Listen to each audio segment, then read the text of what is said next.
Assalamualaikum warahmatullahi wabarakatuh.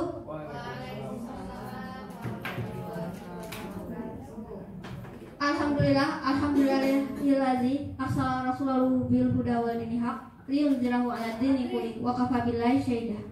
Asyhadu an la ilaha illallah wa asyhadu anna Muhammadar Rasulullah. Amma ba'du. Puji syukur kita ucapkan kehadiran Allah Subhanahu wa ta'ala yang mana telah memberikan kesempatan bagi kita untuk berkumpul pada acara diseminasi budaya positif di SMK Negeri 4 Batam dari kami calon guru penggerak angkatan 10 Kota Batam. Selanjutnya salawat beri salam tidak lupa-lupanya kita kirimkan ke junjungan kita Rasulullah Nabi besar Muhammad sallallahu alaihi wasallam. Allahumma shalli ala sayyidina Muhammad wa ala ahli sayyidina Muhammad. Yang sama-sama kita hormati Bapak Wakil Kurikulum Bapak Adi Kurniadi yang telah hadir pada acara ini. Selanjutnya Bapak Ibu Guru yang telah hadir pada kegiatan siang hari ini. Dengan tidak memperpanjang mukadimah, mari kita mulai acara kita ini dengan kalam mullah, ya, dengan mengucapkan basmalah.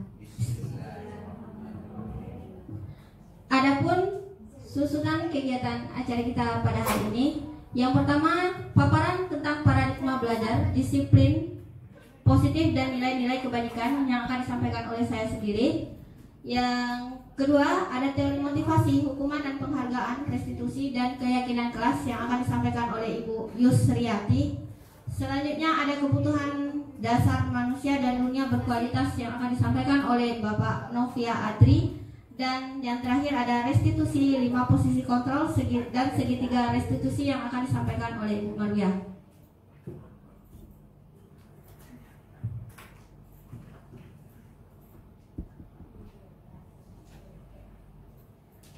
Langsung saja untuk masuk pada materi pertama, yaitu paradigma belajar yang akan disampaikan oleh saya sendiri. Berawal dari filosofi pendidikan dari Ki Hajar Dewantara, yaitu yang mengibaratkan pendidikan ibaratnya seperti seorang petani yang menanam benih.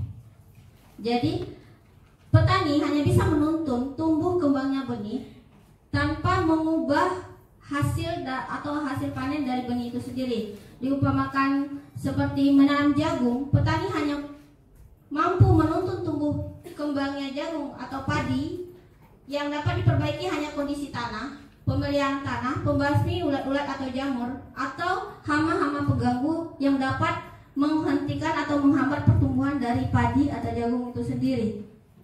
Selanjutnya, pertanyaan pematik. Apakah Anda setuju dengan pernyataan ini? Pertama, hukuman dapat mendisiplinkan anak. Yang kedua, pemberian hukuman dengan hal positif seperti membaca dan membersihkan halaman sekolah dapat meningkatkan disiplin anak. Dan yang ketiga, memberikan penghargaan dapat meningkatkan motivasi belajar anak.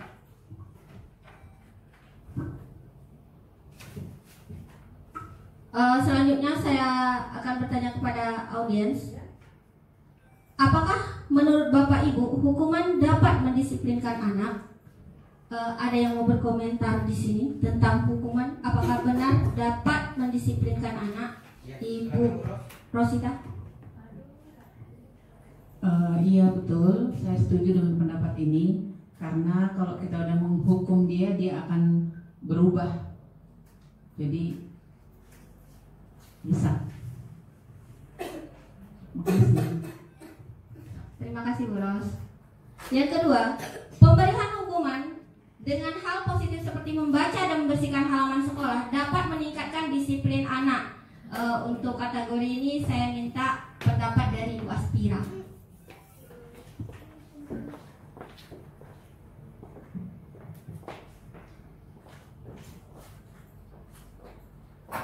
Yang kedua, kalau menurut pendapat pribadi saya, pemberian hukuman dengan hal positif seperti membaca dan membersihkan halaman sekolah dapat meningkatkan disiplin kan anak mungkin bisa, tapi tidak 100% mungkin.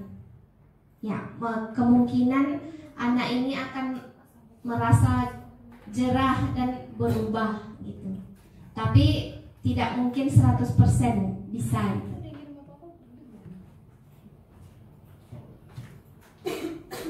Terima kasih Bu Aspira. Bu Aspira bilang tidak 100%, berarti ada kemungkinan untuk gagal. Ya. Yang ketiga, memberikan penghargaan dapat meningkatkan motivasi belajar anak. Apakah menurut Bapak Ibu dengan memberikan penghargaan dapat meningkatkan motivasi belajar anak? Sekarang saya minta pendapat dari Bu Famiati. Oke, terima kasih. Memberikan penghargaan dapat meningkatkan motivasi belajar anak. Ini saya setuju, ya.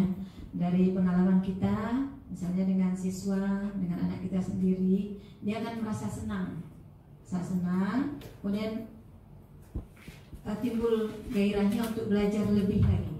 Dengan kita beri pujian, itu kan sudah penghargaan ya, pujian, sanjungan, atau kita beri hadiah kecil aja. Dengan siswa misalnya siapa yang bisa, nanti aku kasih, kalau ada ya, misalnya coklat atau uang 5.000, nah pasti mereka berebut. Nah seperti itu. Oke, terima kasih. Terima kasih Bu Famiati. Menurut Bu Famiati dengan memberikan penghargaan sekurang-kurangnya pujian sudah dapat memberikan penghargaan dan meningkatkan motivasi belajar siswa. Lanjut Pak Adil. Disiplin positif dan nilai-nilai kebajikan universal. Disiplin positif, kita kembali dengan pengertian disiplin itu sendiri. Sebenarnya pada teori kontrol, di sini ada teori kontrol, ada teori motivasi, ada 5 posisi kontrol dan 5 kebutuhan dasar manusia yang kemudian akan dijabarkan secara rinci oleh teman-teman guru saya berikutnya. Yang pertama ada teori motivasi untuk menghindari hukuman. Yang pertama, yang kedua untuk mendapatkan imbalan, yang ketiga untuk menghargai diri sendiri, yang keempat ada nilai kebajikan universal, dan yang kelima ada keyakinan kelas. Makna disiplin kontrol diri sendiri menggali potensi kita agar dapat tercapai tujuan mulia, yaitu sesuatu menjadi seseorang yang kita inginkan berdasarkan nilai-nilai yang kita hargai.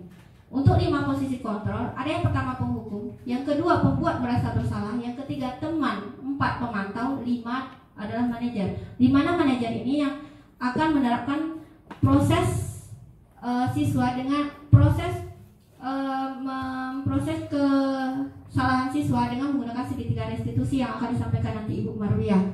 Lalu yang terakhir ada 5 dasar kebutuhan manusia, ada bertahan hidup, penguasaan, kasih sayang, rasa diterima, kesenangan, dan kebebasan. Ini juga akan disampaikan oleh teman saya nanti Pak Novia Adri. Kita kembali sedikit ke disiplin. Sebenarnya apakah dengan menghukum siswa dapat dapat menjadi patuh atau dapat menjadi disiplin? Kalau kita lihat di pembelajaran kita ini, kan tidak boleh kita menghukum, tapi kita kembali kepada posisi pengertian disiplin itu sendiri. Kita merdeka belajar. Kata merdeka adalah kesadaran untuk menumbuhkan disiplin dari dalam diri kita sendiri, untuk dapat berbuat yang lebih baik. Apabila diri kita tidak mampu mengelola disiplin diri kita, maka kita membutuhkan orang lain untuk mendisiplinkan kita. Jadi sebenarnya secara tidak langsung untuk posisi hukuman itu semuanya sama. Kalau menurut saya, pada setiap kali proses kesalahan siswa berujung pada konsekuensi yang harus dia tebus. Hanya saja berbeda cara penyampaiannya, hanya itu saja, walaupun itu apapun namanya. Dan selanjutnya, apakah makna disiplin berasal dari kata bahasa Latin yang baru saya sampaikan tadi? Kalau disiplin itu adalah menggali potensi diri kita sendiri, namun apabila kita tidak memiliki potensi itu, maka kita membutuhkan orang lain.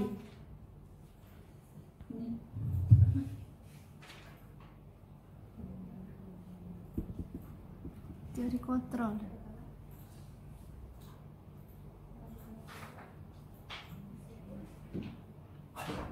Masih lanjut. Iya. Masih masuk nomor 2. Lanjut, perubahan stimulus paradigma stimulus respon ke stimulus kontrol, di mana di sini di respon kita mencoba mengubah orang agar berpandangan sama dengan kita. Namun pada teori kontrol kita berusaha memahami pandangan orang lain tentang dunia. Jadi kalau di posisi respon kita memaksakan pandangan kita terhadap orang, namun pada posisi kontrol di sini kita mencoba memahami kalau orang lain punya pandangan sendiri. Yang kedua itu ada perilaku buruk dilihat sebagai suatu kesalahan, sementara di posisi kontrol semua perilaku memiliki tujuan. Dan selanjutnya orang lain bisa mengontrol saya. Teori kontrol hanya Anda yang bisa mengontrol diri Anda sendiri. Yang selanjutnya ada saya bisa mengontrol orang lain. Di situ pada teori kontrol Anda tidak bisa mengontrol orang lain. Stimulus respon pemaksaan ada pada saat bujukan gagal. Sementara di teori kontrol kolaborasi dan konsensus menciptakan pilihan-pilihan baru. Model berpikir menang atau kalah. Sementara di teori kontrol mengatakan model berpikir menang dan menang, tidak ada istilah kalah. Nah, selanjutnya. Ya, demikian pemaparan saya tentang paradigma belajar dan teori motivasi. Selanjutnya akan disampaikan oleh Ibu Yusriati mengenai Lanjut. teori motivasi, hukum dan penghargaan, restitusi dan keyakinan keras. Kepada Ibu Yusriati kami persilakan.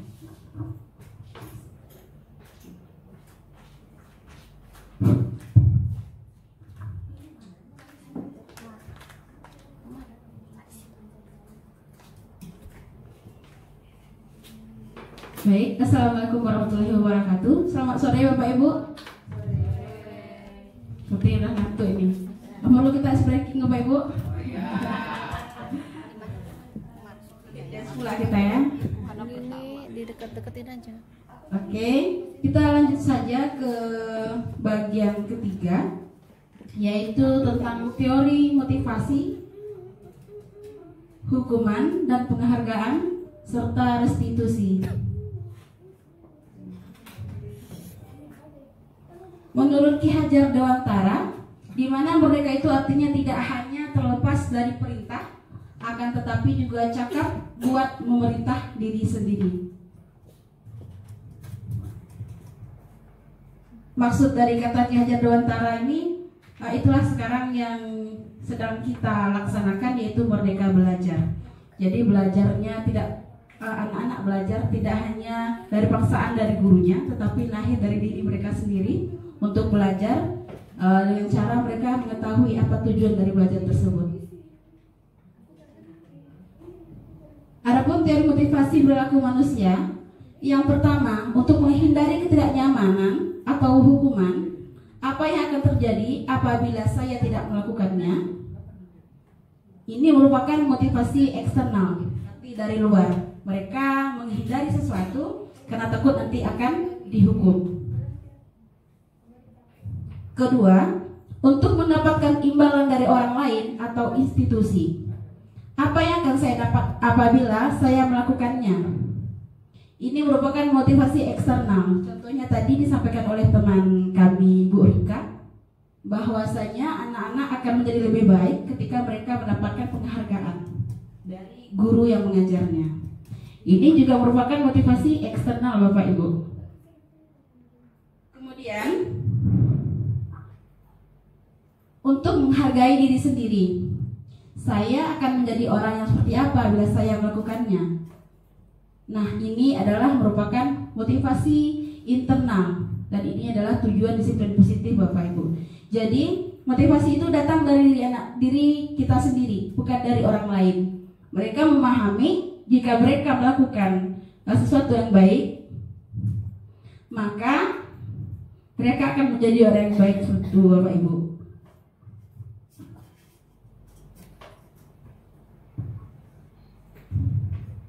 Kita lanjutkan ke materi selanjutnya, dihukum oleh penghargaan. Afikon mengemukakan baik penghargaan maupun hukuman adalah cara-cara mengontrol perilaku seseorang yang menghancurkan potensi untuk pembelajaran yang sesungguhnya. Menurut Kohn, secara ideal tindakan belajar itu sendiri adalah penghargaan yang sesungguhnya.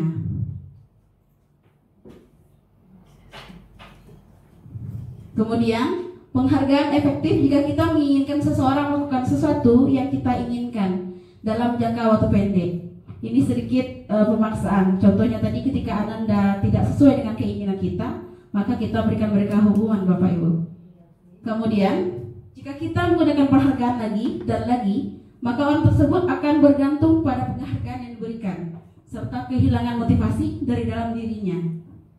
Jadi Ananda kita nanti, kalau kita seperti tadi disampaikan oleh Bu Fahmi, ya itu memang benar, tapi itu termasuk kepada motivasi eksternal jadinya, karena dorongan dari luar, bukan dari diri mereka sendiri. Selanjutnya, jika kita mendapatkan penghargaan untuk melakukan sesuatu yang baik, maka selain kita senantiasa berharap mendapatkan penghargaan tersebut lagi, kita pun menjadi tidak menyadari tindakan yang baik yang kita lakukan. Jadi esensinya mereka bukan lagi tentang perilaku mereka, tetapi penghargaan tadi, Bapak Ibu. Mohon maaf ya Bapak Ibu ya, menarik napasnya agak sedikit pendek. Kita lanjut.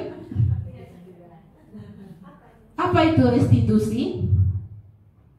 Jadi restitusi ini adalah proses menciptakan kondisi bagi murid untuk memperbaiki kesalahan mereka sehingga mereka bisa kembali kepada kelompok mereka dengan karakter yang lebih kuat. Restitusi juga merupakan proses kolaboratif yang mengajarkan murid untuk mencari solusi untuk masalah yang mereka alami dan membantu murid berpikir tentang orang seperti apa yang mereka inginkan menjadi tujuan mulianya dan bagaimana mereka harus memperlakukan orang lain. Ini merupakan pendapat oleh Gosset pada tahun 2004.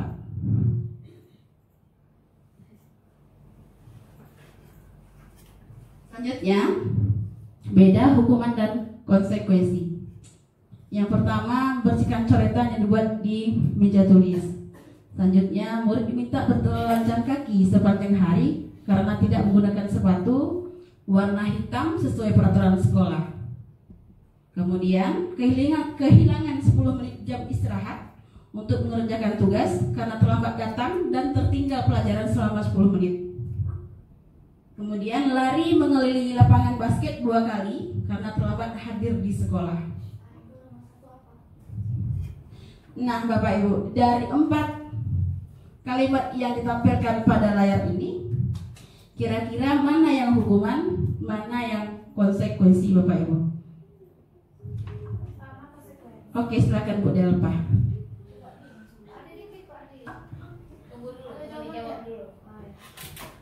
Baik, dari analisa saya, beda hukuman dan konsekuensi. Konsekuensi itu ada sebab akibat. Apa yang dilakukan, dia akan bertanggung jawab untuk menyelesaikan masalah tersebut.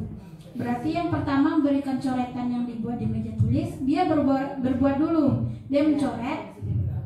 Nanti dia ada kewajiban untuk membersihkan. Dilanjutkan 1 aja ya, untuk teman-teman yang lain.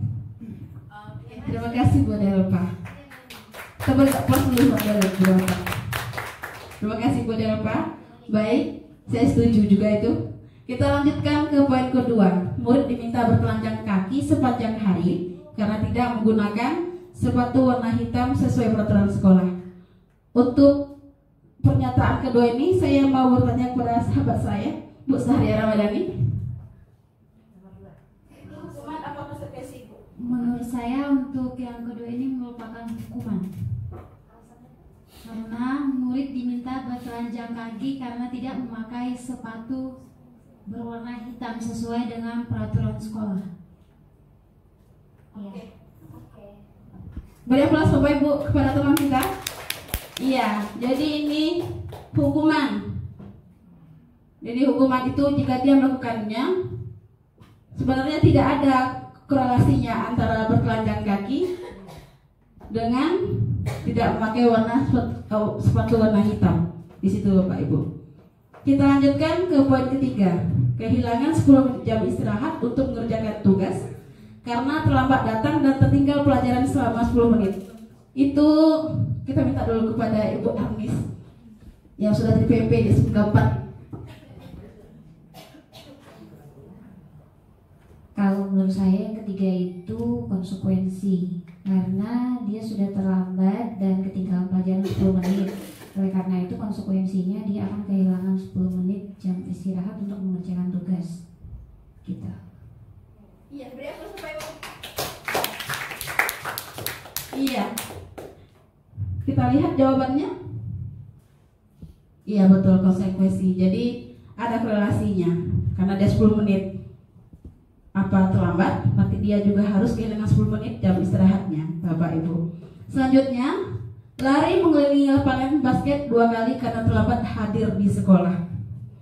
Ini sepertinya saya akan serahkan pertanyaan ini kepada bendahara kita. Silakan Ibu Rosena Bibi. Baik, terima kasih Bu Yus. Kalau menurut saya, karena tidak ada korelasinya antara lapangan basket, lari mengelilingi lapangan basket dengan terlambat hadir di sekolah, itu termasuk ke dalam hukuman, Bu Yus. Ini itu saja. Setuju. Kita lihat jawabannya bagaimana, Bapak Ibu? Iya, ini adalah hukuman. Sangat jauh betul yang disampaikan oleh Bu Rosena tadi. Tidak ada korelasinya, Bapak Ibu. Baik. Kita lanjut slide selanjutnya, Bapak Ibu. Ciri-ciri restitusi. Nah, ini dia restitusi. Jadi, yang disebut restitusi ini, yang pertama bukan untuk menebus kesalahan, namun untuk belajar dari kesalahan tersebut. Kemudian, memperbaiki hubungan. Selanjutnya, tawaran bukan paksaan. Kemudian, restitusi menuntut untuk melihat ke dalam diri. Restitusi menjadi kebutuhan dasar yang mendasari tindakan. Restitusi diri adalah cara yang paling baik. Restitusi fokus pada karakter, bukan tindakan. Restitusi fokus pada solusi. Restitusi mengembalikan murid yang berbuat salah pada kelompoknya. Jadi dari jabaran ini bahwasanya restitusi ini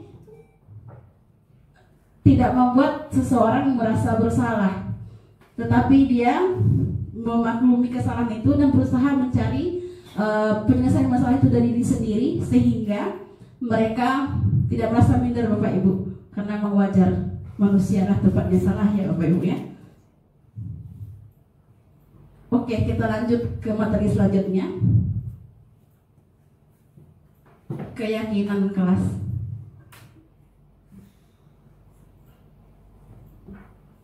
Nah, ini sebenarnya materi ini sudah sering sekali karena banyak CGP kita di SMK Negeri 4 Batam ini ya, Bapak Ibu. Tapi tidak apa-apa, kita ulang terus sampai kita terbiasa. Mengapa keyakinan kelas? Mengapa tidak peraturan kelas saja? Jawablah pertanyaan-pertanyaan berikut. 1.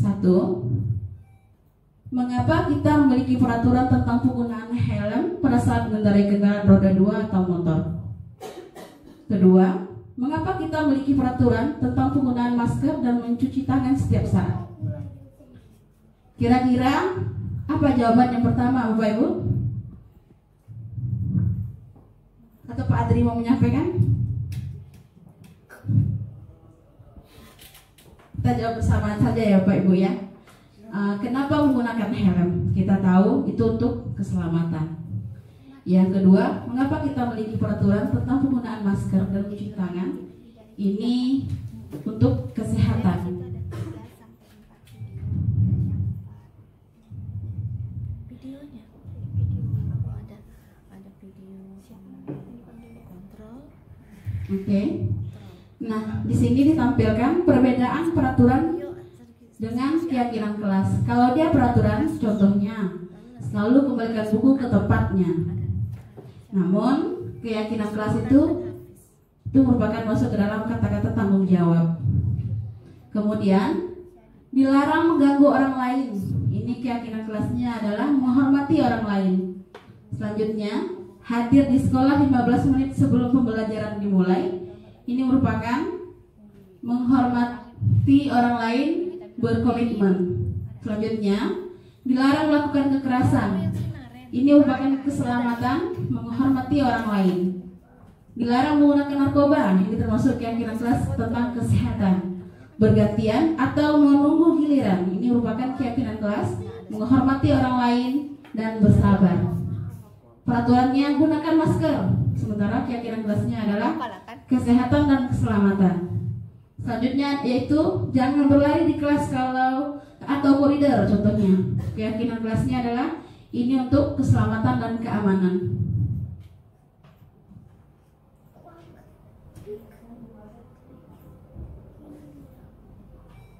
Kita pending sebentar Bapak Ibu, sedang azan berkumandang. Pencet ya.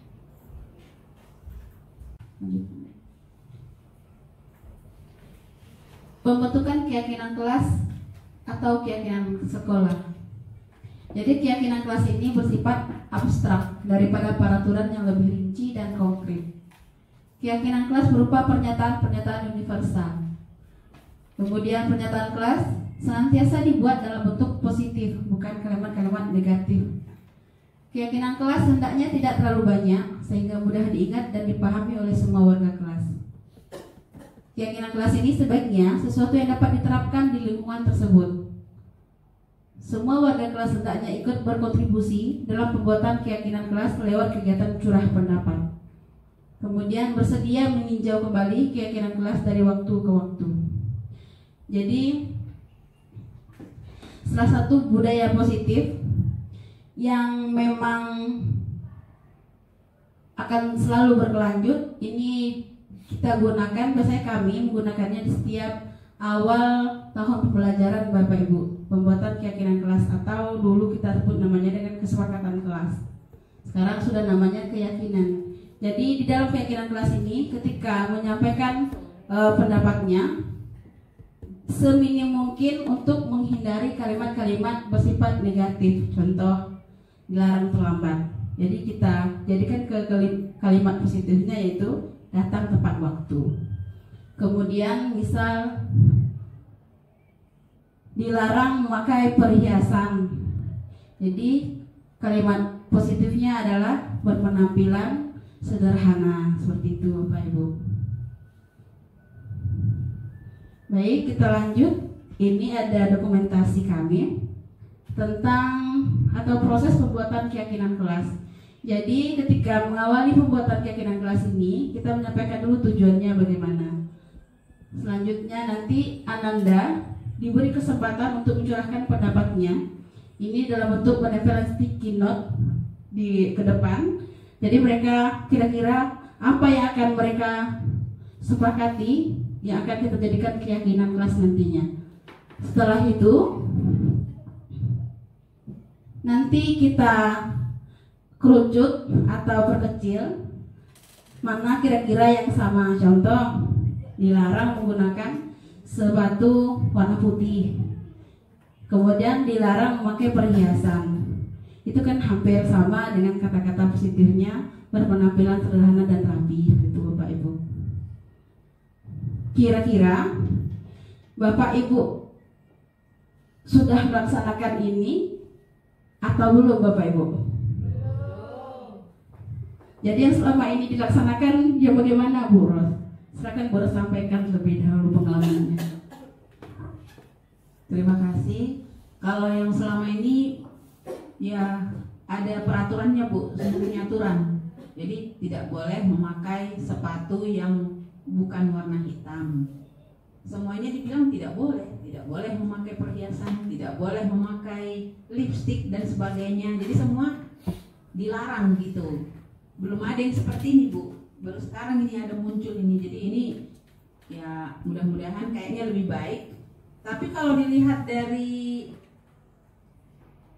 misalnya nanti ada orang tua yang bertanya, kan tidak ada dibuat di situ Bu, dilarang menggunakan perhiasan. Kan cuma dikatakan dia berpakaian yang sederhana dan rapi Bu, kan nggak ada di situ katanya. Gimana Bu?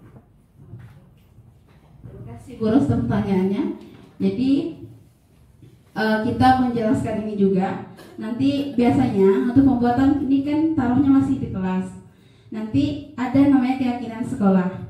Nanti untuk keyakinan sekolah ini biasanya dipanggil guru, kepala sekolah, pemangku kebijakan di sekolah itu, dan orang tua.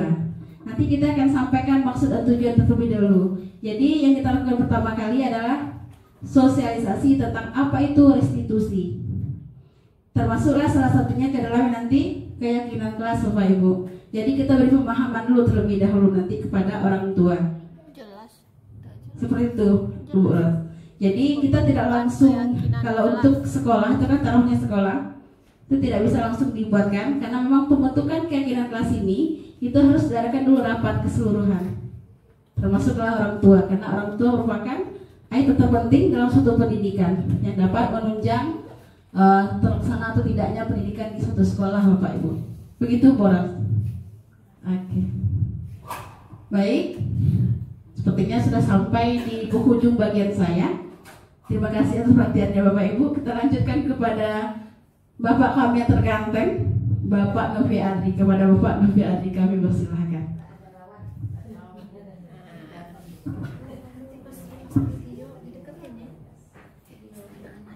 Iya, tapi kalau didekatin Bu Mar, dia ke samping bisa digeser gini nggak? Nggak usah diginiin aja. Ya ininya aja kita geser yang ini. Baik, Assalamualaikum warahmatullahi wabarakatuh. Sekarang bagian saya untuk menyampaikan materi yaitu kebutuhan dasar manusia dan dunia berkualitas. Sesungguhnya namanya manusia itu tentu setiap manusia mempunyai kebutuhan dasar. Salah satunya berkuasa dan sebagainya. Jadi sebelum masuk kepada pembahasannya, ada pertanyaan pematik yang perlu kita jawab secara bersama. Ibu Ambar, guru wali kelas 2A di SD Pelita Hati, sedang bingung menghadapi ulah salah satu murid di kelasnya yang bernama Doni. Beberapa anak di kelas 2A telah datang padanya dan mengeluhkan Doni yang seringkali meminta bekal makan siang mereka dengan paksa. Jika Anda menghadapi situasi seperti Ibu Ambar, apa yang akan Anda lakukan? Menurut Anda, kira-kira apa alasan Doni melakukan hal itu? Mungkin sekarang dengan adanya pertanyaan ini, silakan pada Bapak Ibu, mungkin Bapak Basit mungkin.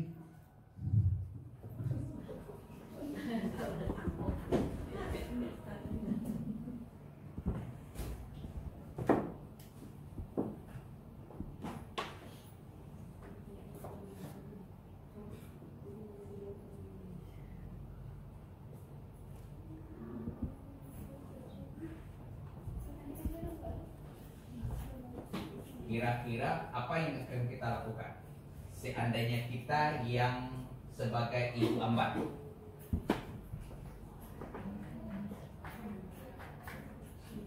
Tapi dia bapak-bapak, bukan ibu. Bapak juga ya, Doni seringkali minta bekal. Dengan kata lain, si Doni ini seringkali dah dia minta bekal kepada kawan-kawannya, sehingga kawan-kawannya ngadu sama gurunya. Seandainya kita sebagai gurunya mengadu kepada kita, apa yang akan kita lakukan? Apakah melibas dia, atau mengetok kepalanya, atau menghukum gitu? Kalau melihat dari usia, kita tidak bisa langsung mengatakan Anda salah, karena usianya masih anak-anak, mereka masih sedang tahap belajar mengenal mana yang baik mana yang tidak. Yang perlu kita lakukan adalah mencari tahu kenapa si Doni selalu melakukan hal tersebut. Apakah dia sama orang tuanya diberikan bekal atau tidak? Itu yang pertama. Yang kedua, apakah karena memang karakter, bawaan, dia memang terbiasa melakukan hal tersebut? Nah, itu dulu perlu kita ketahui dulu. Kalau memang adalah merupakan karakter, kita lakukan pembinaan, kita berikan arahan, dan juga kita panggil orang tuanya. Tapi kalau memang karena alasan dia tidak membawa bekal karena alasan orang tuanya tidak mampu, ya kita juga sebagai orang tua di sekolah ya memikirkan hal tersebut, bagaimana caranya agar Doni tidak melakukan hal tersebut dengan cara mungkin membantu. Itu saja dari saya. Sekian, assalamualaikum. Waalaikumsalam. Terima kasih. Aplaus kepada Pak Rasid. Mungkin pendapat yang lain, Bu Aspira.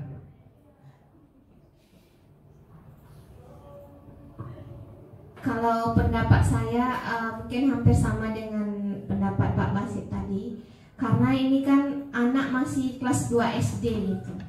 Mungkin betul-betul dia lapar, jadi kita cari dulu latar belakang kenapa sampai si anak ini melakukan hal itu terhadap temannya gitu. Ya, mungkin Bu Asdia.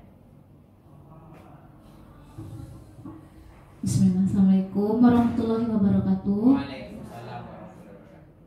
Pendapat saya hampir sama dengan Pak Basit dan Bu Aspira. Kita cari dulu latar belakang si anak ini kenapa seperti itu, atau dia memang butuh perhatian seperti anak pada umumnya mungkin tidak mendapatkan perhatian di rumah sehingga dia membuat orang kesal di sekolah seperti itu. Terima kasih Pak Adri.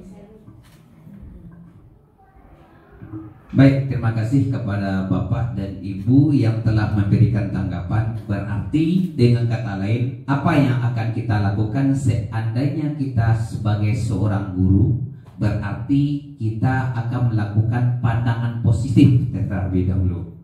Artinya bahwasanya masuk kepada pertanyaan kedua, kira-kira apa alasan Doni melakukan itu? Berarti kita harus mencari tahu. Mungkin memanggilnya dengan cara restitusi dan sebagainya, itu yang akan kita lakukan. Sehingga dengan adanya itu merupakan salah satu seorang si Doni, karena dia melakukan itu merupakan melakukan kebutuhannya. Nah, begitu juga anak-anak yang diambil makannya, mereka juga mempunyai kebutuhan. Kebutuhan apa? Supaya mempunyai haknya, jangan diambil. Ya, coba lanjut Ibu. Oke. William Glasser menyatakan kebutuhan dasar manusia dan dunia berkualitas, katanya itu seluruh tindakan manusia memiliki tujuan tertentu, yaitu memenuhi kebutuhan dasarnya. Apa yang kita sampaikan tadi, anak walaupun dia mengambil itu ada kebutuhan dasarnya yang belum terpenuhi, makanya diambilnya. Itu intinya. Baik, lanjut. Ini kita tengok, memperbandingkan antara anak yang telah memenuhi kebutuhan dasarnya, ada yang tidak gitu. Nah, salah satu contoh, kita tidak bisa menyatakan anak ini tidur karena dia malas, tidak bisa. Bisa jadi pertama mungkin karena dia bekerja begadang malam hari. Nah, bisa jadi memang dia ketiduran gara-gara kecapean, mungkin kan banyak pekerjaan. Sekarang ada namanya freelance dan sebagainya untuk pekerjaan dan sebagainya. Bisa jadi. Belum tentu anak yang kayak begini. Jadi dia sebenarnya mengambil kebutuhan dasarnya sehingga dia tidur gitu. Nah, itu yang dilakukan. Tapi kebutuhan dasarnya itu tidak terpenuhi selama ini untuk belajar. Bisa jadi karena gurunya menerangkan tidak paham dia. Yang kebutuhan dasarnya adalah untuk mendapatkan ilmu.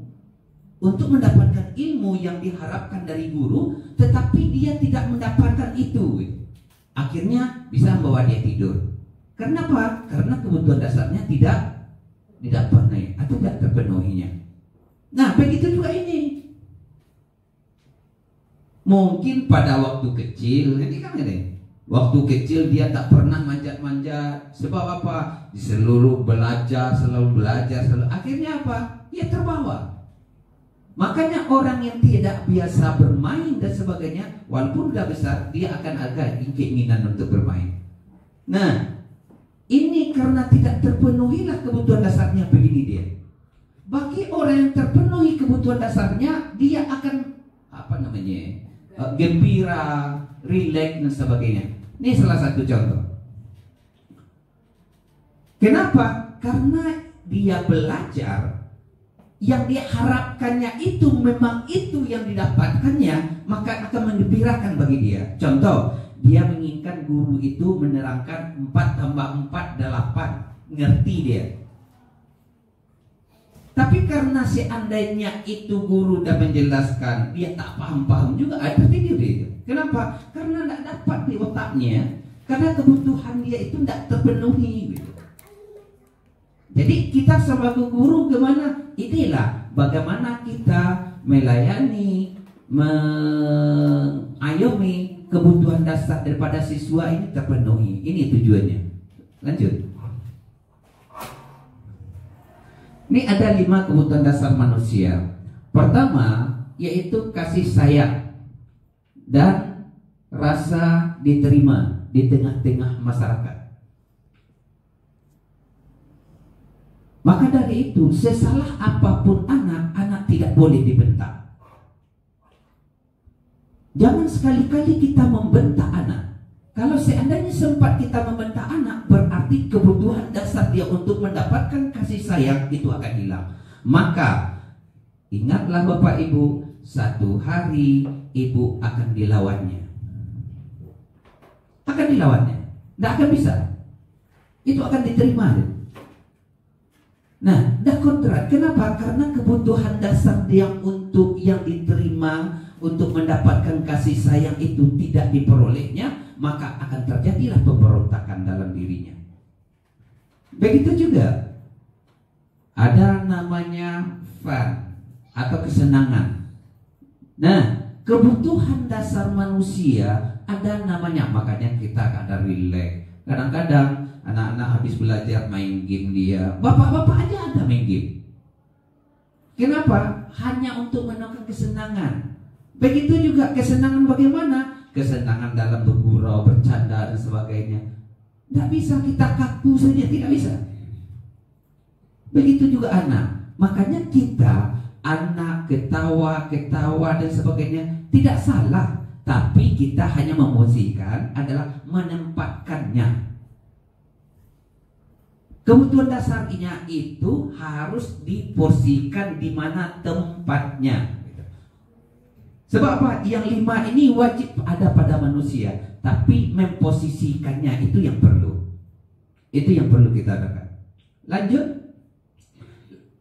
Ada namanya kekuasaan. Kekuasaan ini bukan maksudnya memerintah gitu, tapi kekuasaan terhadap dirinya untuk berbuat sesuatu gitu.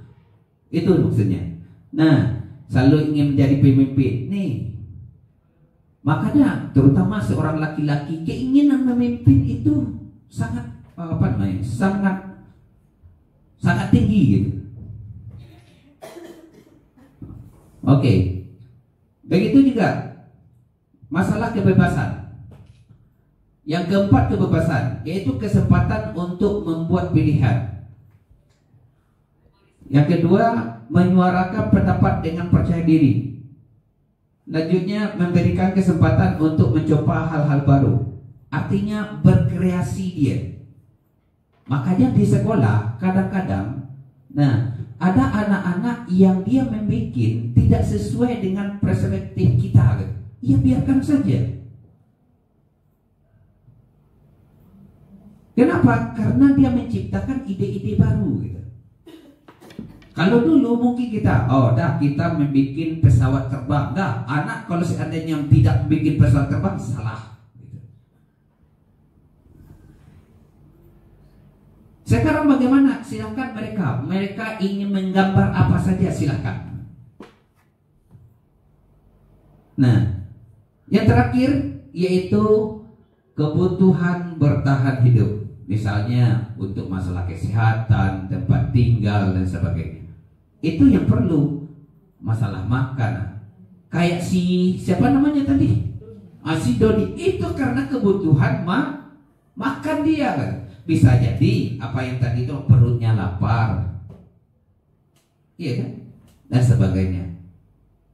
Lalu bagi anak yang diambil tadi, apa kebutuhan dasarnya? Yaitu masalah keamanan. Itu. Jadi mereka sama menggunakan kebutuhan dasar, tapi posisinya memposisikannya itu yang harus kita bedakan nanti. Lanjut. Nih, ada anak, nah, makanya kalau kita belajar pelatihan dan sebagainya, ada ice breaking dan sebagainya. Yang namanya kita belajar, ada kecapean, stres dan sebagainya. Ini yang diperlukan dalam rangka apa? Mengembalikan refresh kita itu. Nah, jadi ice breaking itu tuh ibaratnya mengademkan kepala lah gitu ya. Nah, begitu juga kita akan menengok itu anak-anak praktikum kadang-kadang bercanda dan sebagainya, biarkan aja. Yang tujuannya selama tujuan praktikumnya itu sampai. Contoh praktikumnya bikin sabun, sambil bercanda mereka bikinnya, silahkan aja. Selama itu tidak mengikuti atau tidak menyalahi dari aturan yang ada, gitu. Prosedur yang ada. Oke, lanjut. Mungkin itu aja. Untuk selanjutnya akan disampaikan oleh Bu Mar. Kepada Bu Mar kami persilakan.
Baik Bapak Ibu, masih semangat ya?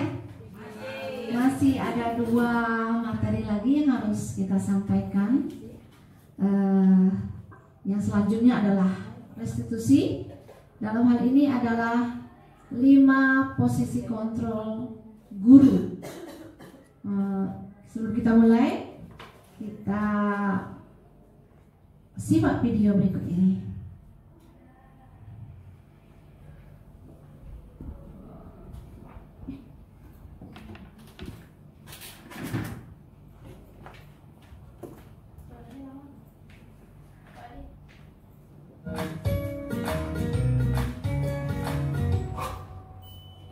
Salam bahagia Ibu dan Bapak guru hebat. Dalam penerapan disiplin positif restitusi, salah satu program yang dikembangkan adalah 5 posisi kontrol. 5 posisi kontrol dalam restitusi adalah proses perjalanan seorang pendidik agar dapat mengenali dirinya. Pada video kali ini, kita akan membahas tentang 5 posisi kontrol yang dikembangkan oleh Diane Gosson dan contoh penerapannya.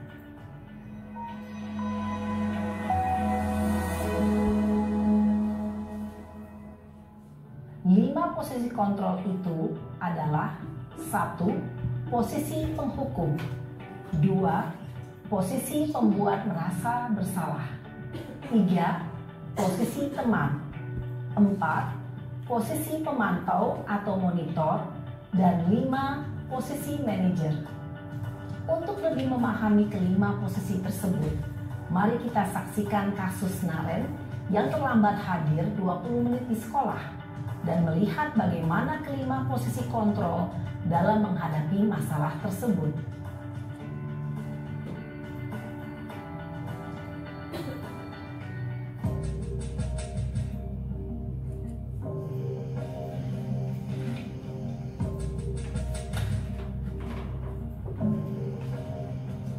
Naren,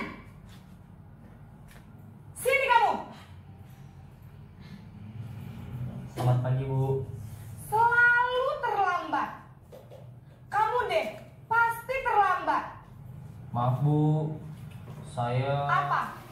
Apa coba? Alasan kamu apa lagi? Kapan sih kamu tidak terlambat? Malas sekali ya kamu jadi anak. Saya... Dasar pemalas. Gak kapok-kapok sih kamu. Sudah berapa kali terlambat? Sana, kamu keliling lapangan basket 2 kali. Kenapa saya harus keliling lapangan basket, Bu? Kenapa? Kamu melawan ibu? Berani-beraninya jawab. Sudah terlambat, masih berani jawab pula. Sekarang, keliling lapangan basket 5 kali sekalian. Biar kapok. Cepat, pergi sana ke lapangan basket. Posisi penghukum biasanya berbicara dengan nada tinggi, menghardik, menunjuk-nunjuk, menyakiti, dan menyindir. Hukuman bisa berupa fisik maupun psikis. Ibu dan bapak guru hebat. Dampak yang terjadi pada murid ketika guru berada pada posisi penghukum adalah murid cenderung akan memberontak, bahkan menyimpan dendam.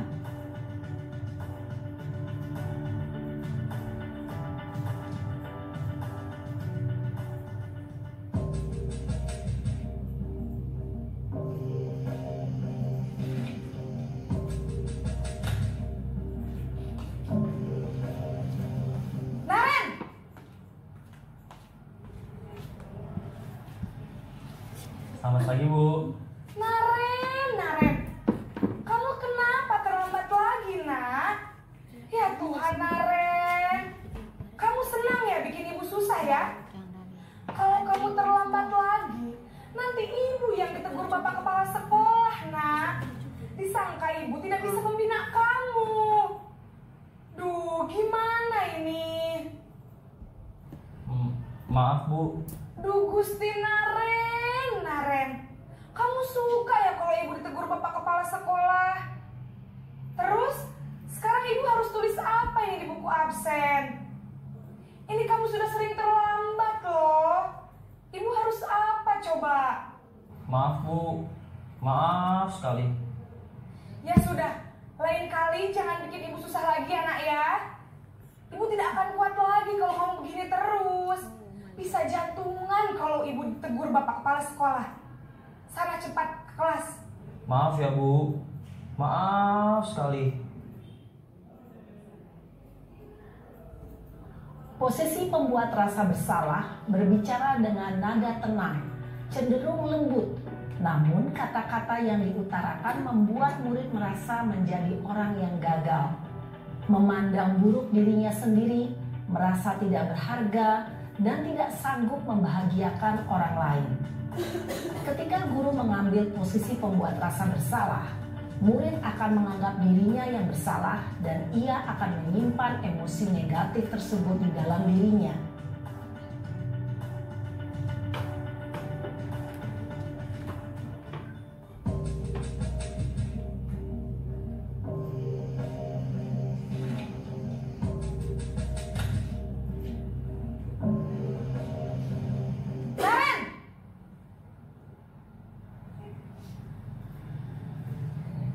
Selamat pagi, Bu.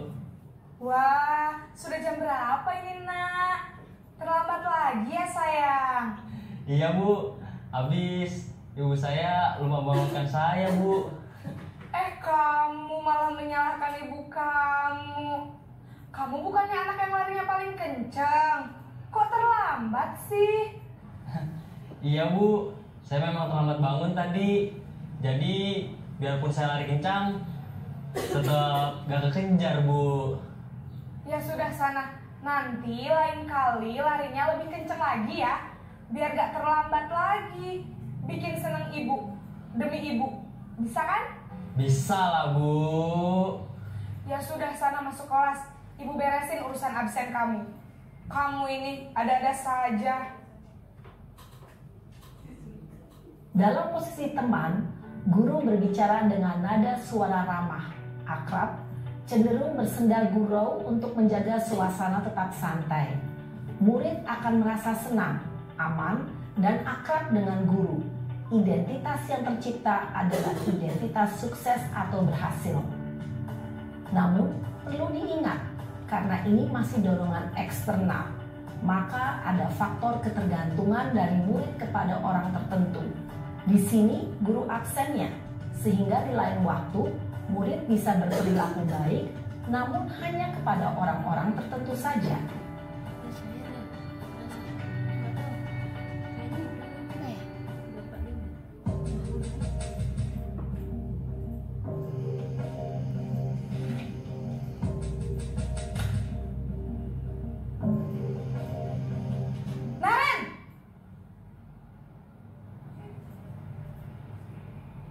Selamat pagi, Bu. Naren, apa peraturan sekolah kita tentang jam berapa kita harus masuk sekolah, nak? Kita harus di sekolah jam 7, Bu. Iya, betul. Sekarang sudah jam 7.20. Naren sudah tahu konsekuensinya jika terlambat hadir. Paham, Bu. Saya harus tinggal kelas pas jam istirahat selama 20 menit. Iya, benar. Konsekuensinya demikian. Jadi nanti jam 9.30 pas istirahat, kamu harus tinggal di kelas, kerjakan tugas tambahan untuk ketertinggalan kamu, ya? Baik, Bu. Posisi pemantau mengandalkan penghitungan atau data untuk mengontrol murid. Guru mengarahkan murid berdasarkan peraturan dan konsekuensi. Seorang pemantau menunjukkan bahasa tubuh dan ekspresi wajah yang datar dan cenderung formal.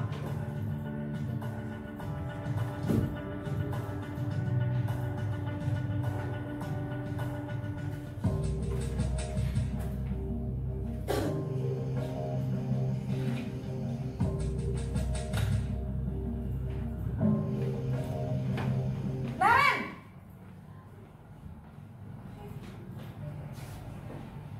Selamat pagi, Bu.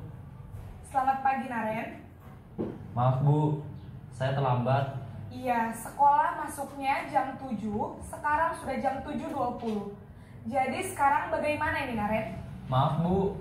Saya lupa setel alarm saya semalam. Baiklah, menurut kamu, keyakinan sekolah yang mana yang perlu kamu tingkatkan? Menghargai diri sendiri dan orang lain mungkin ya, Bu. Setuju. Jadi, apakah Naren meyakini prinsip saling menghormati tersebut? Iya, Bu. Saya meyakininya. Apakah Naren bersedia memperbaiki masalah keterlambatan ini? Bersedia, Bu. Bagaimana kamu akan perbaiki masalah keterlambatan ini? Saya akan coba untuk tidak lupa menyetel alarm saya, Bu. Baik, kalau Naren lupa menyetel alarm di rumah, ada orang yang kira-kira bisa bantu mengingatkan tidak? Ada, Bu. Kakak saya, Kak Emma. Ada lagi selain Kak Emma? Selain Kak Emma, ada ibu saya. Baik, jadi yang mengingatkan Naren adalah Kak Emma dan ibu kamu ya? Kira-kira akan mulai start alarm kapan nih, Naren? Setelah pulang sekolah, akan segera saya lakukan. Baik, jadi Naren akan setel alarm untuk bangun besok pagi dan akan diingatkan oleh kakak dan ibunda Naren ya. Ada lagi yang mungkin perlu dilakukan, Naren? Agar tidak terlambat bangun lagi. Tidak ada, Bu. Baik, Naren. Terima kasih untuk kerjasama kamu. Sekarang kamu perlu kembali ke kelas untuk belajar. Baik, Bu. Terima kasih. Posisi manajer adalah posisi kontrol yang disarankan untuk membimbing murid memiliki sikap disiplin yang positif, yaitu murid yang mandiri, bertanggung jawab, dan dapat memecahkan masalah. Tujuan dari posisi ini adalah agar murid dapat berefleksi atas tindakannya. Guru akan dengan tulus memberikan pertanyaan-pertanyaan bermakna, sehingga membuat murid dapat belajar dari kesalahannya dan mencari sebuah solusi untuk menyelesaikannya. Ibu dan bapak guru hebat, setelah mengamati adegan kelima posisi kontrol tadi, kira-kira posisi mana yang paling ideal?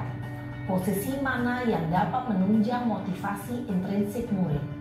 Ya, tentu posisi manajer. Posisi ini memang posisi ideal yang ingin dituju setiap pendidik. Pada posisi inilah, guru dapat menerapkan disiplin positif yang berpihak pada murid, yang memerdekakan murid. Perjalanan seorang pendidik tentunya tidak mudah untuk sampai pada posisi seorang manajer.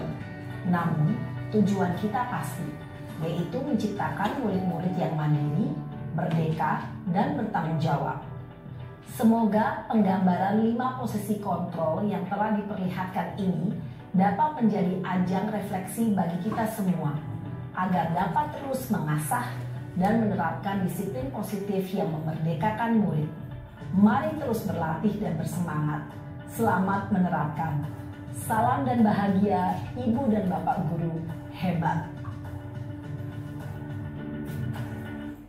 Baik Bapak Ibu, setelah menonton video tadi, saya ingin bertanya terlebih dahulu pada Bapak Ibu. Sekarang Bapak Ibu berada di posisi yang mana sebagai seorang guru?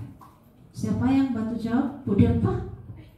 Bu Delpa di posisi penghukum atau pembuat orang merasa bersalah?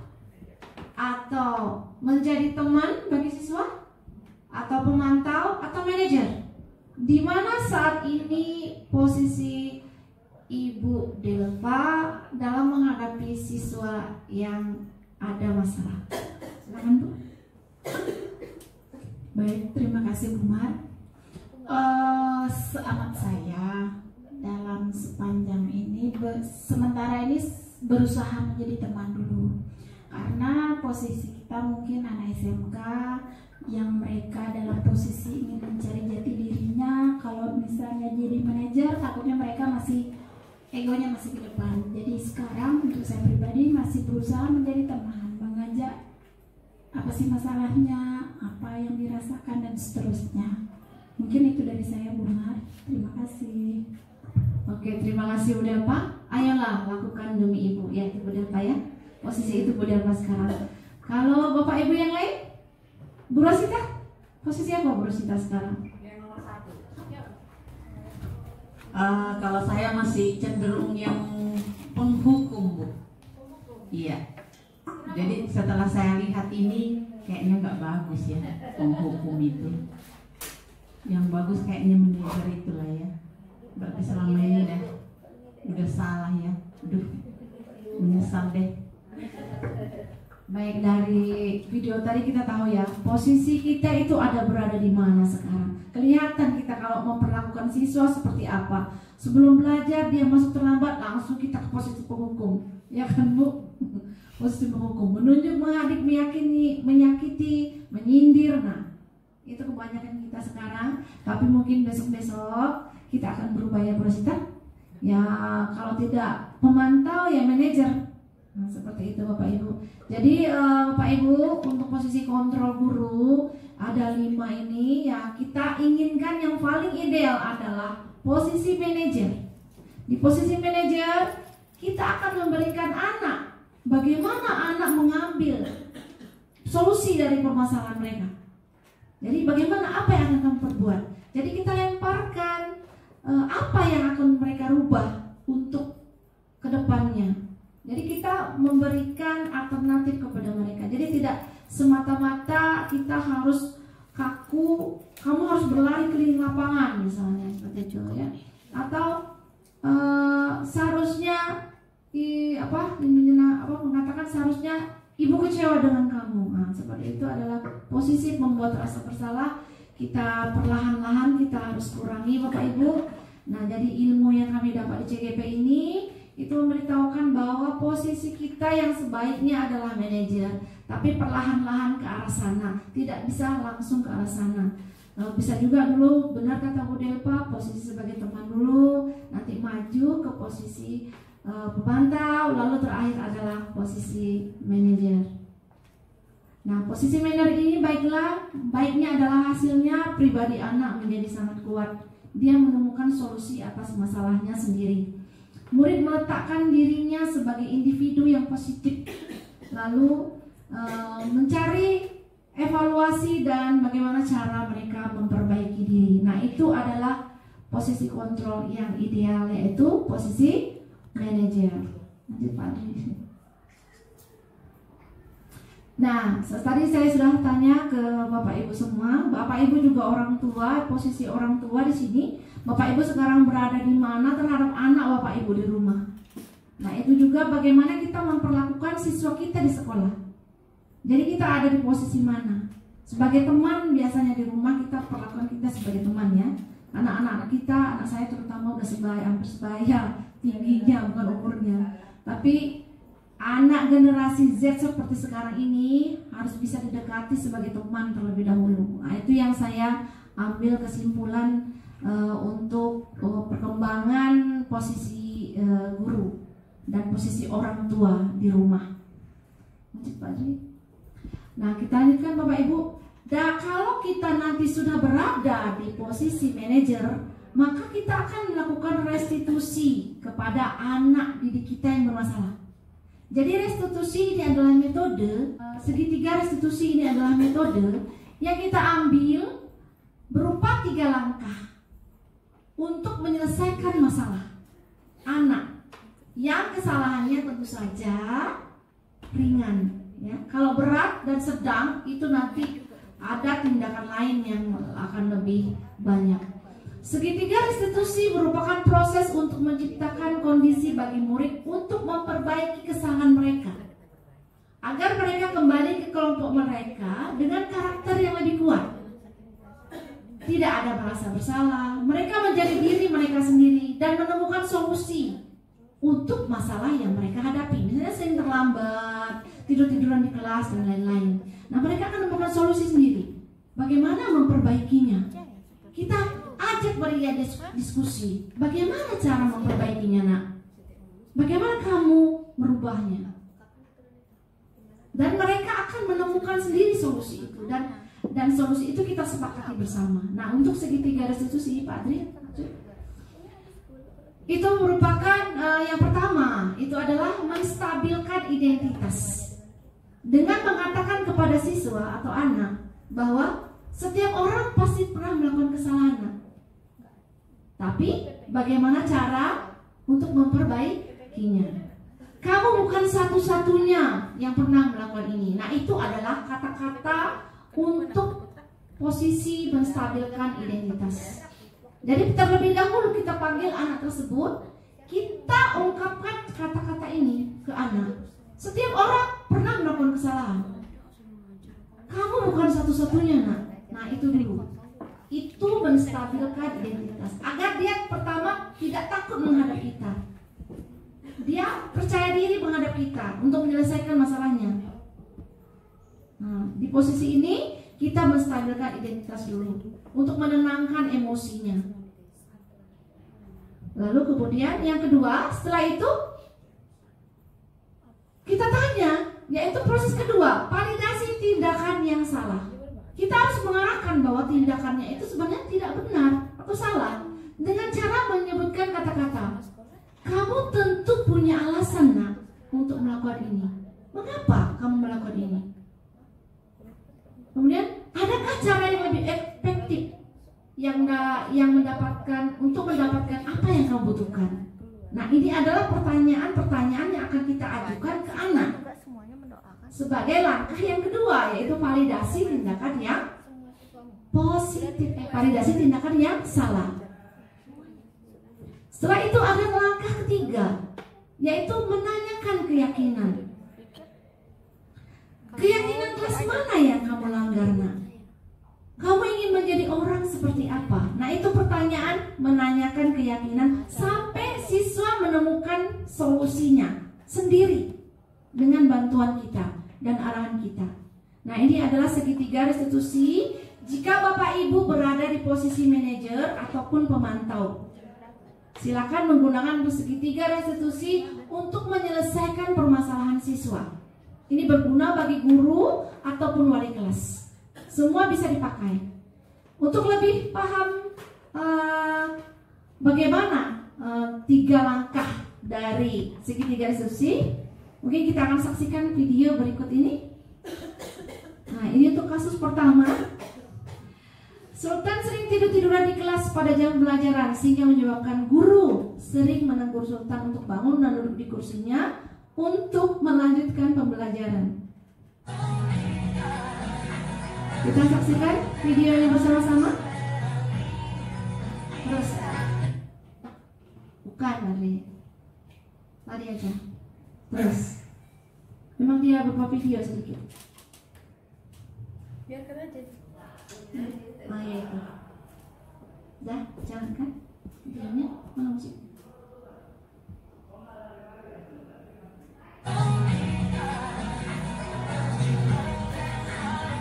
Ini kasusnya Bapak Ibu. Nah, Sultan, tadi Ibu mendengar dari Ibu Syariah, katanya kamu tidur-tiduran di kelas ya? Iya Bu, Menurut ingatan kamu, sudah berapa kali kamu tidur-tiduran di kelas? 4 kali Bu. Tidur-tiduran di kelas itu suatu kesalahan bukan? Iya Bu. kita melestarikan identitas terlebih Kesalahan dahulu. itu manusiawi.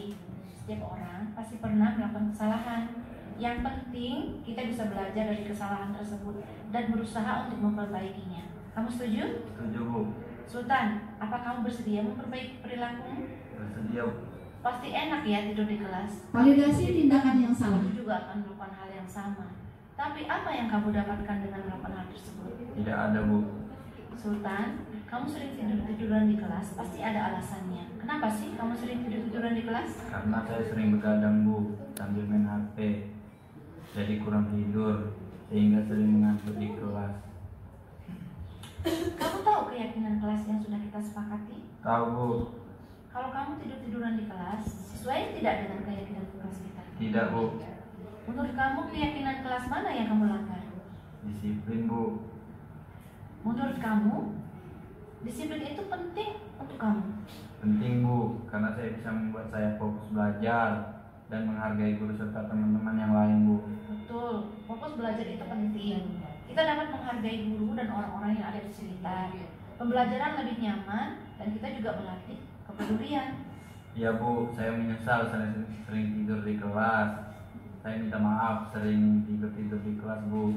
Iya Sultan, sikap yang sangat baik sudah kamu lakukan dengan cara meminta maaf. Menurut kamu, apa yang kamu harus lakukan agar kamu tidak tidur-tiduran di kelas lagi? Saya akan tidur lebih cepat dan tidak begadang lagi agar lebih fokus mengikuti pelajaran di sekolah, mendapatkan nilai yang baik. Baik Sultan, kamu sudah menemukan solusinya dan Ibu akan bekerja sama dengan orang tua kamu agar kamu lebih fokus saat jam pembelajaran di kelas. Sekarang silakan kembali ke kelas ya. Terima kasih Bu. Kasus kedua Bapak Ibu. Hafiz sering terlambat datang ke sekolah. Hafiz, tadi Ibu mendengar dari guru pikir, katanya kamu sering datang terlambat ya? Menurut ingatan kamu, sudah berapa kali kamu Kita terlambat? stabilkan identitasnya terlebih dahulu. Datang terlambat itu suatu kesalahan bukan? Iya Bu. Baik Hafiz, berbuat kesalahan itu manusiawi. Setiap orang pasti pernah berbuat salah. Yang penting kita bisa belajar dari kesalahan tersebut dan berusaha untuk memperbaikinya. Setuju? Setuju Bu. Hafiz, kita akan mencari solusinya bersama ya. Kamu bersedia memperbaiki perilakumu? Bersedia Bu. Hafiz, Selanjutnya, kamu sering datang validasi terlambat pasti tindakan ada yang alasan. salah. Kenapa sih Hafiz sering datang terlambat ke sekolah? Karena saya sering begadang Bu, sambil main HP jadi kurang tidur sehingga bangun siang. Kamu tahu keyakinan kelas kita yang sudah kita sepakati? Tahu Bu. Kalau kamu datang terlambat sesuai dengan keyakinan kelas kita tidak? Tidak Bu. Menurut kamu keyakinan kelas mana yang kamu langgar? Disiplin Bu. Menurut kamu disiplin itu penting tidak untuk kamu? Penting Bu, karena saya bisa mengikuti pembelajaran tepat waktu dan menghargai waktu. Betul, menghargai waktu sangat penting dan sangat bermanfaat untuk kita. Seperti kita menghargai orang-orang di sekitar kita. Kita dapat melatih kepedulian. Iya Bu, saya menyesal sering datang terlambat. Saya minta maaf sering datang terlambat. Iya Hafiz, sikap yang sangat baik sudah kamu lakukan dengan cara meminta maaf. Menurut kamu, apalagi yang harus kamu lakukan agar kamu tidak datang terlambat? Saya akan tidur lebih cepat dan tidak begadang lagi Bu. Bagus, baik Hafiz. Kamu sudah menemukan solusi dan Ibu akan bekerja sama dengan orang tua kamu agar kamu tidak datang terlambat lagi ke sekolah. Sekarang silakan kembali ke kelas ya. Terima kasih Bu. Baik, itu tiga kasus kita, kemudian 2 kasus. Selanjutnya adalah respon atau tanggapan siswa. Kasih Bu, saya sering sekali diajak diskusi untuk menemukan solusi atas kesalahan yang saya lakukan. Saya tidak akan begadang lagi Bu, supaya tidak mengantuk di jam pelajaran. Terima kasih Bu. saya Muhammad Sidik, saya 11 kali 1. Saya senang sekali bisa diskusi dengan guru untuk menemukan solusi atas kesalahan saya. Saya tidak akan begadang lagi dan tidak akan terlambat lagi. Nah, mereka diberi kebebasan untuk menentukan dan memilih solusi atas permasalahan yang mereka hadapi, dan mereka dapat kembali ke teman-temannya dengan karakter yang lebih kuat. Nah, itu tujuan dari segitiga restitusi Bapak Ibu. Jangan langsung marah-marah Bapak Ibu kalau anak-anak bermasalah. Jadi panggil dia, ajak dia bicara empat mata. Terapkan segitiga restitusi kita yang seperti ini. Yang pertama, menstabilkan identitas. Yang kedua, validasi tindakan yang salah. Yang ketiga, menanyakan keyakinan. Ya, mudah-mudahan dengan segitiga restitusi ini anak-anak kita menjadi lebih percaya diri dan tidak mengulangi lagi apa yang menjadi kesalahannya. Selanjutnya, Ibu, saya senang. baik, ini adalah refleksi. Refleksi hal untuk disiplin budaya positif yang kami berikan hari ini. Hal baru apa yang mengubah paradigma saya dan yang saya dapatkan? Menurut Bapak Ibu ada yang mau menjawab? Siapa? Ada yang mau menjawab? Bu Arnis lah. Bu Arnis lah ya.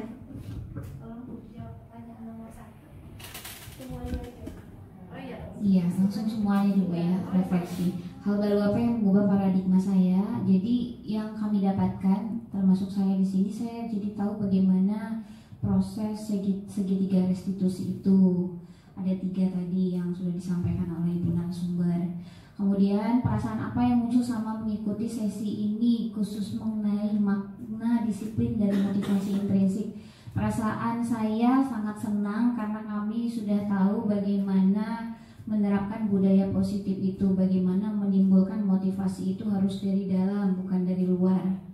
Peran Among seperti apakah yang saya telah lakukan? Peran Among ini tadi sudah disampaikan ada 5 peran, maka yang diharapkan adalah sebagai manajer. Maka yang selama ini kami lakukan masih belum tepat, kami akan berusaha menempatkan sebagai manajer. Saya akan menjadi Among seperti apakah setelah mengikuti modul ini sebagai manajer. Terima kasih kepada Bu Maria. Baik, terima kasih Bapak Ibu semua yang sudah hadir. Jadi hal baru yang kita dapatkan yang pertama tadi adalah disiplin positif, ada teori motivasi, ada juga kita mempelajari teori kontrol ya Bapak Ibu ya. Kontrol. Kemudian ada lagi segitiga restitusi, ada juga 5 posisi kontrol. Kemudian ada kelima kebutuhan dasar manusia. Kemudian ada keyakinan kelas Bapak Ibu ya. Kemudian ada restitusi, hukuman dan penghargaan, teori motivasi, dan yang pertama sekali adalah kita mempelajari paradigma menurut Ki Hajar Dewantara, makna disiplin dan sebagainya. Nah, ini rangkuman dari semua yang kami utarakan pada sore hari ini, yaitu tentang disiplin positif, tentang teori kontrol, teori motivasi, posisi kontrol, kemudian 5 kebutuhan dasar manusia, keyakinan kelas, dan segitiga restitusi. Mungkin itu saja penampilan atau penyampaian materi budaya positif dari kami, terdiri dari Bu Rika, Bu Yusriati, Pak Adri, dan saya sendiri Bu Maria. Selanjutnya akan kami serahkan ke Ibu Rika sebagai penutup. Tepuk tangan Bapak Ibu yang meriah.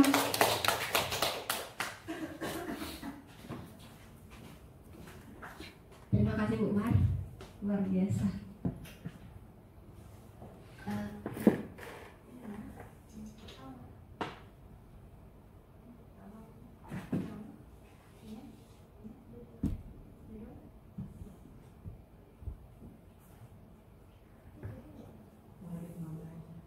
Demikianlah hasil diseminasi budaya positif kami dari CGP Angkatan 10 SMK Negeri 4 Batam yang sudah dipaparkan oleh saya sendiri, ada Ibu Yusriati dan Ibu Maria.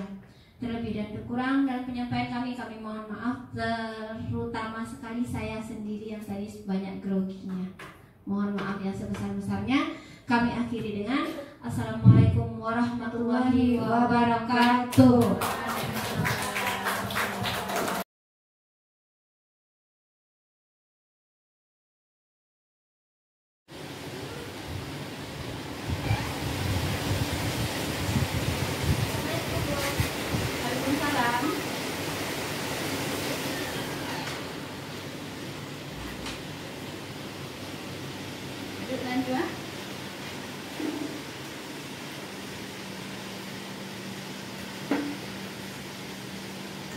Saya mendapat laporan bahwa ketika Bapak Ibu guru rapat, kamu membolos.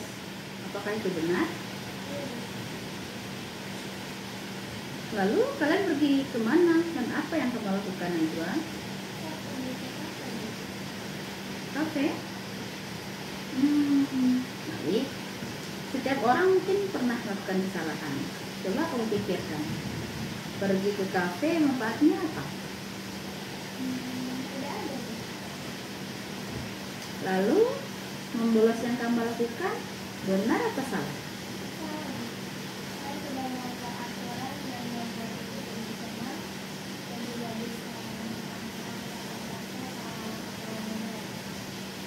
Ini. Jadi kenapa kamu masih membolos?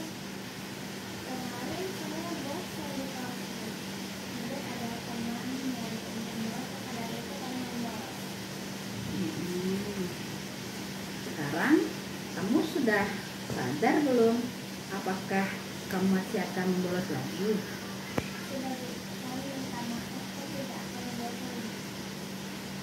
Baik, jadi untuk kedepannya, bila ibu guru sedang rapat, apa yang akan kamu lakukan? Apa yang akan kamu lakukan untuk memperbaiki kesalahan ini?